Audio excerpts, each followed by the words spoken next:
हर वो व्यक्ति जो सांस लेता है, खाना खाता है, जिसके अंदर जीवन है, वो सोता है और नींद में उसे सपने भी आते हैं और उन सपनों का महत्व भी होता है। दोस्तों, हमारा स्वप्न शास्त्र कहता है अगर हम 3 बजे से 5 बजे के बीच में यानी ब्रह्म मुहूर्त में कोई सपना देखते हैं तो उस सपने का अपना अलग महत्व होता है। दूसरा, अगर हमें सपना उठने के बाद याद रहे, यानी कि सपने तो हम बहुत सारे देखते हैं लेकिन हमें वो सपना अगर याद रहता है तो भी वो बहुत ज़्यादा आपके लिए फ़ायदेमंद होता है। आज मैं बात करने जा रही हूँ आपके साथ हनुमान जी के उन 3 रूपों के बारे में। अगर आपने इन 3 रूपों के दर्शन जीवन में कभी भी किए हैं तो आप समझ लीजिए कि आपसे ज़्यादा किस्मत वाला कोई है ही नहीं।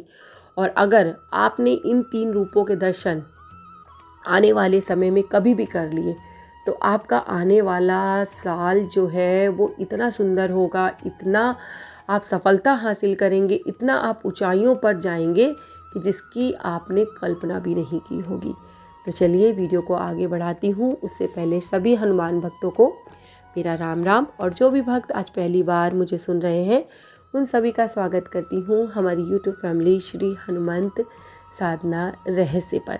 दोस्तों, नींद की आगोश में हम बहुत सारे मीठे मीठे सपने देखते हैं और उन सारे सपनों को पर हम याद नहीं रख पाते। हाँ, कुछ सपने हमें याद ज़रूर रहते हैं। अगर आप नींद में हनुमान जी के इन रूपों का दर्शन करते हैं, जो 3 रूप मैं आपको बताने जा रही हूँ, आपने इनमें से 3 रूपों में से किसी के भी दर्शन किए हैं तो मुझे कमेंट ज़रूर कीजिएगा। मैं आपको ज़रूर बताऊंगी कि अब इसका फलादेश क्या होगा, यानी कि अब आपको क्या करना चाहिए ताकि आपके इन तीनों रूपों का दर्शन का आपको पूरा लाभ मिल सके।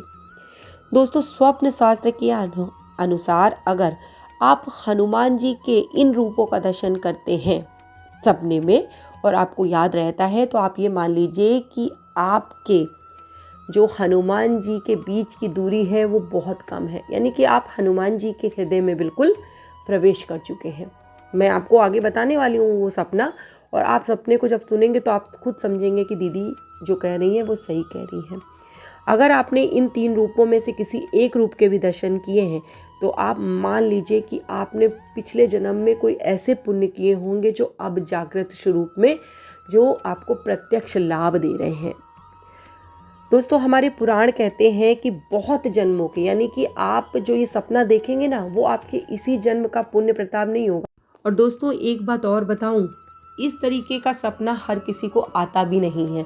आप चाहे कितनी भी पूजा पाठ कर लीजिए लेकिन अगर आपके ऊपर कोई विशेष कृपा नहीं होगी तब तक ये सपना आपको आ ही नहीं सकता। तो चलिए मैं आपको बताती हूँ हनुमान जी के वो कौन से 3 रूप हैं जिनको देखना बहुत भाग्यशाली माना जाता है, यानी कि करोड़ों में जो एक होगा उसको इस तरीके का सपना आएगा और उसकी किस्मत चमकने वाली है। तो सबसे पहला रूप होता है, अगर आपने हनुमान जी के दर्शन श्री रामचंद्र जी के साथ, यानी कि जो राम दरबार आपने देखा होगा, अगर आपने राम दरबार का सपना देखा वो भी सुबह के समय में, मैं कह रही हूँ सुबह के समय नहीं भी देखा, अगर आपने इस सपने को कभी भी देखा और ये सपना अगर आपको याद है तो आप समझ लीजिए कि आपसे ज़्यादा किस्मत वाला कोई है ही नहीं। मैं तो ऐसे इंसान की खुद चरण स्पर्श करना चाहूँगी जिसने इस तरीके का सपना देखा होगा, क्योंकि राम जी के साथ हनुमान जी को देखने का मतलब आप बहुत पवित्र आत्मा हैं। आपके अंदर वो गुण है जिसे राम जी के साथ साथ हनुमान जी की कृपा आपको प्राप्त हो रही है।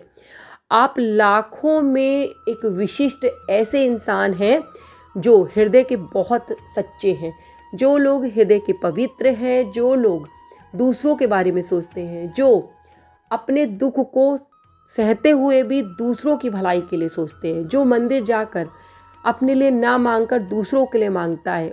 अगर आपके अंदर ये सारे गुण हैं तो ही आपको इस तरीके का सपना आया होगा। अगर मैं सच कह रही हूँ तो मुझे कमेंट ज़रूर कीजिएगा। दूसरा, अगर आपको हनुमान जी का बाल स्वरूप यानी कि बालाजी के दर्शन हो जाए, मेहंदीपुर बालाजी अगर आप गए हैं, आपने देखा होगा उनकी प्रतिमा को, उस स्वरूप के दर्शन अगर आपको हो जाते हैं, समझ लीजिए कि आपसे ज़्यादा किस्मत वाला कोई है ही नहीं। 2025 आपका ऐसा जाने वाला है कि जैसी कल्पना आपने की होगी कि मुझे सपनों में इस तरीके की चीज़ें मिले, आपने जो जो अपने बारे में सोचा होगा आपको वो सब प्राप्त होगा। तीसरा स्वरूप है, अगर आपने हनुमान जी का पंचमुखी स्वरूप का दर्शन किया है तो आपका हर एक सपना पूरा होगा। आपको हनुमान जी की कृपा से मनोकामना आपकी पूरी होगी, धन की प्राप्ति होगी, आपके जीवन में बहुत बड़ा परिवर्तन आएगा, ऐसा परिवर्तन जिसकी आप काफ़ी समय से प्रतीक्षा कर रहे थे। अगर आपने सपने में हनुमान जी का प्रसाद खाते हुए खुद को देखा है तो भी आप बहुत किस्मत वाले हैं। अगर आपने हनुमान जी का चोला चढ़ाते हुए खुद को देखा है तो भी आप समझ लीजिए कि आप जो बहुत समय से योजना बना रहे हैं उसमें आपको सफलता ज़रूर प्राप्त होगी। लेकिन अगर आपने हनुमान जी को रौद्र रूप में देखा है या ऐसे रूप में देखा है कि हनुमान जी आपके पीछे गदा लेकर दौड़ रहे हैं, या आपने ऐसे देखा है कि कोई बानर आपको दौड़ा रहा है, तो ये सपना अगर आपको आ रहा है तो आपको तुरंत सावधान होना चाहिए और हनुमान जी के मंदिर जाकर उनसे क्षमा याचना करनी चाहिए। और अगर आपने कोई मन्नत मानी है उस मन्नत को पूरी कीजिए। अगर आपको लगता है कि आप कुछ भूल गए हैं तो उसके लिए क्षमा प्रार्थना कीजिए। मतलब ये जो मैं आपको बता रही हूँ ना सपने, ये बहुत रेयर हैं और बहुत कम लोगों को आते हैं। हनुमान जी को बालक के रूप में देखना, हनुमान जी को ब्राह्मण के रूप में देखना, हनुमान जी को वानर के रूप में देखना, ये तो सपने दोस्तों आ जाते हैं। लेकिन ये जो रूप मैंने बताए हैं, ऐसे रूप के दर्शन बहुत ही किस्मत वालों को होते हैं, बहुत ही सच्चे हृदय वालों को होते हैं। तो दोस्तों आज आपको जो ये मैंने रूप बताए हैं, क्या आप मेरे को इनमें से किसी के दर्शन हुए हैं? अगर हुए हैं तो मुझे कमेंट कीजिएगा। और मैं भगवान से प्रार्थना करती हूँ कि भगवान आप सभी लोगों की मनोकामना ज़रूर पूरी कीजिएगा और ऐसे ही रूप के दर्शन अपने सभी भक्तों को ज़रूर करवाइएगा। और इसी के साथ जय श्री राम, जय बाबा की और हर हर महादेव दोस्तों।